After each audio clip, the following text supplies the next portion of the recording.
very difficult to predict.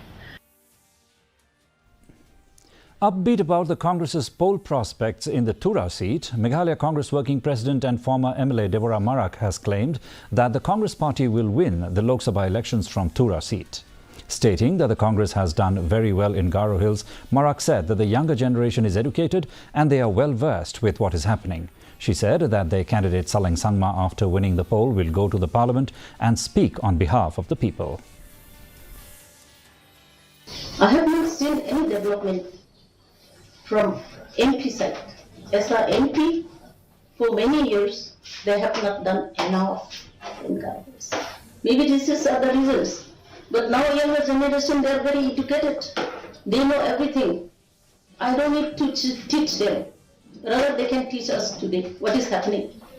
That's why I think they prefer to vote for Congress or Mr. Saleh Esama. At least he'll go to parliament and at least he can make the table and he will speak, he will talk on behalf of Garo Hills.